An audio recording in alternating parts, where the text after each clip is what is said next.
Dicen que antes de que la mafia fuera un imperio, ya existía un tipo que se creía emperador. En las calles polvorientas de Nueva York, cuando los inmigrantes italianos apenas se abrían paso entre la pobreza, el crimen y el idioma roto, un nombre empezaba a sonar entre los callejones de Manhattan: Giuseppe Masseria, aunque todos lo llamaban Joe the Boss. Este hombre no nació en el Bronx ni en Brooklyn. Vino desde Sicilia con hambre de poder y sin miedo a nada. Era tosco, brutal, sin diplomacia, pero sabía lo que quería: controlarlo todo. Y así empezó a construir su imperio, uno que no usaba reglas, solo el miedo como ley. Si respirabas dentro de su territorio, era porque él te lo permitía. Si vendías alcohol en plena ley seca, era porque él cobraba su parte.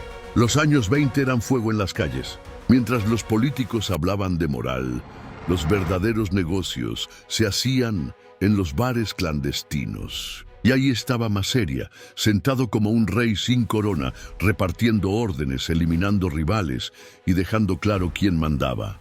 Pero no lo hacía solo. Tenía hombres que le eran fieles hasta la tumba, matones que preferían morir antes que desobedecerlo. Uno de esos hombres en sus inicios era nada más y nada menos que un joven ambicioso llamado Charles Lucky Luciano. Sí, el mismo que años más tarde cambiaría el rumbo de la mafia para siempre. Masseria le enseñó a Luciano cómo moverse, cómo matar, cómo mandar. Pero lo que no supo fue que ese mismo chamaquito estaba tomando nota. Y no para seguir órdenes, sino para aprender cómo tumbar a un jefe. Porque mientras Masseria creía en la fuerza bruta, Luciano creía en la estrategia. Y ahí fue donde comenzó la grieta. Masseria estaba obsesionado con el poder absoluto. Quería ser reconocido como el capo di tutti capi, el jefe de todos los jefes. Una figura que imponía respeto solo con caminar. Pero había un problema: no todos estaban de acuerdo. Otros capos, como Salvatore Maranzano, también querían ese trono. Y lo que comenzó como una disputa silenciosa, pronto se convirtió en la guerra castellamarese, el conflicto más sangriento que la mafia había vivido hasta ese momento.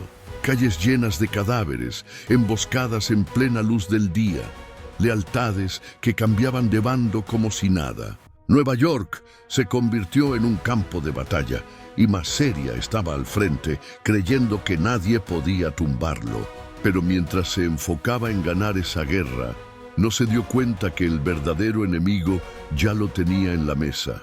Luciano, astuto como pocos, ya no creía en esa guerra antigua de cuchillos por orgullo. Él quería negocios, organización, estructura. Sabía que si seguían matándose por poder, la mafia iba a desaparecer. Así que tomó una decisión: traicionar al hombre que lo formó. No fue fácil. Masseria le había dado su confianza. Lo trataba como a un hijo. Pero Luciano sabía que si quería crear un futuro, primero tenía que borrar el pasado. Y así se pactó el golpe. Mientras Masseria almorzaba en su restaurante favorito de Coney Island, con Luciano a su lado, creyendo que todo estaba bajo control, el chamaquito se paró al baño. 5 balazos después, The Boss ya no respiraba. Murió con la servilleta en el pecho y el tenedor aún en la mano. Sin saber que ese día, la mafia vieja moría y nacía una nueva. Pero eso, mi loco, te lo cuento en la próxima parte. Dicen que el respeto no se compra, se gana. Pero Joe The Boss Masseria lo compraba a punta de miedo. Y eso, tarde o temprano, tiene fecha de vencimiento. Después del asesinato de Masseria en ese restaurante de Coney Island, todo cambió. Para muchos fue el fin de un tirano. Para otros fue la jugada más sucia en la historia de la mafia. Pero para Lucky Luciano fue el comienzo de una nueva era. La muerte de Masseria no fue cualquier cosa. No fue un impulso ni un acto de venganza. Fue una jugada calculada. Porque Luciano había pactado en secreto con el enemigo, con el mismísimo Salvatore Maranzano, rival directo de Masseria en la guerra castellamarese. Maranzano le prometió a Luciano que si lo ayudaba a eliminar a Masseria, él lo dejaría a cargo de sus operaciones. Un trato entre titanes, pero con cuchillos escondidos detrás de cada palabra. Y así fue. Maseria cayó y Maranzano se proclamó el nuevo capo di tutti capi, el jefe de todos los jefes. Pero Luciano no era ningún idiota. Sabía que Maranzano era igual que el anterior, ambicioso, egocéntrico y sin visión de futuro. Luciano entendió algo que ni Maseria ni Maranzano pudieron ver. El crimen organizado necesitaba dejar de parecerse a la guerra y comenzar a parecerse a una empresa, con reglas, con estructura, con respeto. No solo entre ellos, sino también con políticos, con jueces, con quien moviera poder real. Y ahí fue cuando se propuso cambiarlo todo. Pero vamos a hablar claro. Maseria no era un tipo fácil de reemplazar. Aunque muchos lo odiaban, también muchos le debían la vida. Su estilo de liderazgo era como el de los viejos mafiosos sicilianos. Brutal, directo, sin dejar cabos sueltos. Quien le debía pagaba y quien no pagaba desaparecía. En su época, Maseria mandaba sobre Little Italy, parte de Harlem, y tenía influencia incluso en Chicago, donde también los capos empezaban a hacer ruido. Su red de extorsión, apuestas ilegales y tráfico de licor en plena ley seca era tan grande que muchos políticos le tenían más miedo a él que al mismo FBI.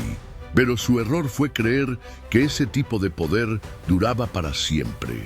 Nunca entendió que las calles cambian, los hombres cambian y los tiempos también. Nunca se adaptó. Siguió actuando como si el respeto se impusiera con un revólver y no con estrategia. Y mientras él seguía jugando a ser rey, los nuevos jugadores ya estaban planeando la junta directiva de la mafia. Luciano, Meyer Lansky, Bugsy Siegel y otros cerebros jóvenes veían el negocio desde otro ángulo. No solo como italianos, sino como una red multiétnica, como una corporación. Joe the Boss representaba la vieja escuela, la de la sangre derramada sin sentido, la de las guerras que nadie ganaba, la de los cuerpos en callejones oscuros solo por no jurar lealtad. Era el último dinosaurio de una mafia sin evolución, y por eso su final fue simbólico. Murió comiendo, confiado, tranquilo, mientras los que se sentaban con él ya lo tenían tachado del mapa. Después de su caída, Luciano y los suyos movieron fichas rápido. Organizaron la comisión, un consejo de familias mafiosas que evitaría más guerras internas. Un sistema que establecía reglas claras para que los negocios fluyeran y el dinero también. El legado de Maseria no fue su poder ni su riqueza.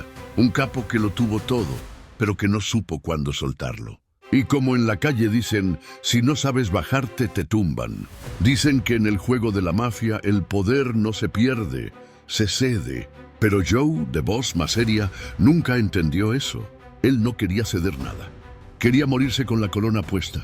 Y por eso lo mataron con la servilleta en el pecho y el orgullo intacto.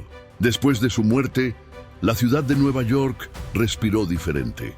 Era como si un ciclo violento hubiera cerrado, dejando atrás los años de guerra entre italianos por un trono invisible. Las balas se calmaron, pero el mensaje quedó claro. Nadie es más grande que el sistema que lo rodea. Joe fue el último de una generación que dirigía con el puño cerrado. Un jefe que no negociaba, que no escuchaba. Y por eso, su historia se convirtió en advertencia. Muchos de los que lo rodeaban acabaron muertos o presos, otros desaparecieron. Y los que sobrevivieron aprendieron que en este juego, el que no evoluciona se convierte en fósil. Pero no podemos negar algo. Sin Maseria no habría Luciano.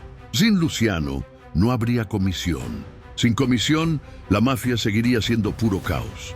Así que su existencia fue necesaria, como lo es el error para provocar el cambio. Y ahí está el detalle. Joe Maseria murió por aferrarse a una era que ya no tenía espacio en el presente. Pensó que la calle siempre sería suya. Pero la calle no es de nadie. Hoy te aplaude, mañana te entierra. Hoy eres el jefe, mañana eres solo un nombre en un expediente. Lucky Luciano se convirtió en el arquitecto de la mafia moderna. Pero para eso, tuvo que traicionar al tipo que le enseñó a moverse. ¿Fue justo? ¿Fue sucio? Eso depende de cómo lo mires. Pero en este mundo, el respeto no lo gana el más violento. Lo gana el que sabe cuándo caminar hacia adelante y cuándo dejar algo atrás.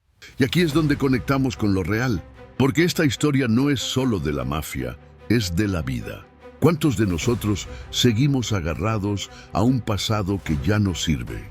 ¿Cuántos seguimos peleando guerras que no traen paz? ¿Cuántos seguimos creyendo que el miedo es poder?